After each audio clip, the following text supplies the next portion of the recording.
Hi guys, welcome back. இன்றைக்கி நம்ம பார்த்தோம்னா அம்பாசமுத்திரத்தில் இருக்கிற ரமணாஸ் ஹோட்டலில் இருந்து மஷ்ரூம் பிரியாணி வாங்கியிருக்கோம். ஸோ இவங்க மஷ்ரூம் பிரியாணி ரொம்ப ஸ்பெஷல். வெளியூர்லேருந்து வர டூரிஸ்ட் கூட வாங்கி சாப்பிடுவாங்க. ஸோ 90 ருபீஸ்க்கு இந்த மஷ்ரூம் பிரியாணி ஒர்த்தா அப்படிங்கிறத பார்க்கலாம். பெங்களூர், சென்னை இந்த மாதிரி இடங்களில் மஷ்ரூம் பிரியாணியோட ப்ரைஸ் உங்களுக்கே தெரியும். ஸோ இங்கே 90 ரூபாய்க்கு இவங்க நல்ல சூப்பரான மஷ்ரூம் பிரியாணி தராங்க.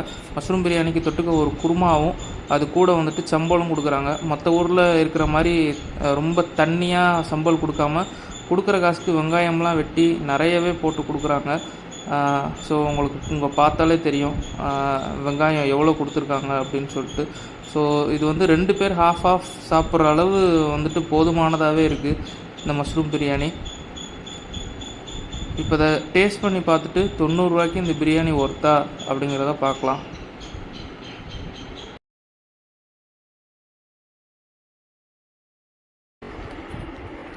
ஒரு ரூபாய் எப்படி இருக்குன்னு பார்க்கலாம்.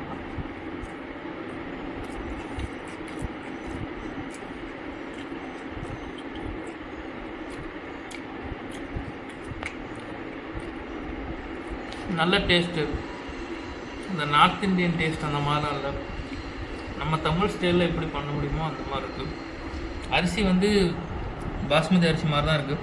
ஆனால் சீரக சம்பாவில் பண்ண மாதிரி டேஸ்ட்டு நல்ல டேஸ்ட்டு. இதுக்கு வந்து 5 ஸ்டாருக்கு எவ்வளோ கொடுக்க சொல்லுவீங்கன்னு கேட்டால் 5க்கு 5 கொடுப்பேன். ஏன்னா வந்து அவ்வளோ நல்ல குவாலிட்டியாக இருக்குது. நல்ல காய்கறி. நீங்கள் காய்கறியெல்லாம் பார்த்தா உங்களுக்கு தெரிஞ்சிடும் எப்படி இருக்குது பாருங்கள். கேரட்லாம் இந்த ஒரு மாதிரி இந்த பூஞ்சானம் பிடிச்சது, மேலே ஓட்டையாக இருக்கிறது, அந்த மாதிரி இல்லாமல் நல்ல நயமான பொருட்களை போட்டு செஞ்ச பிரியாணி காளான் பிரியாணி.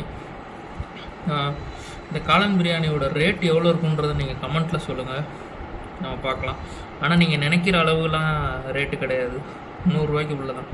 நீங்கள் எவ்வளோன்றதை கமெண்ட்டில் சொல்லுங்கள், பார்க்கலாம். ஸோ உங்களுக்கு இந்த வீடியோ பிடிச்சிருக்குன்னு நினைக்கிறேன். இந்த வீடியோ பிடிச்சிருந்தால் மறக்காமல் லைக், ஷேர், சப்ஸ்கிரைப் பண்ணுங்கள். Bye.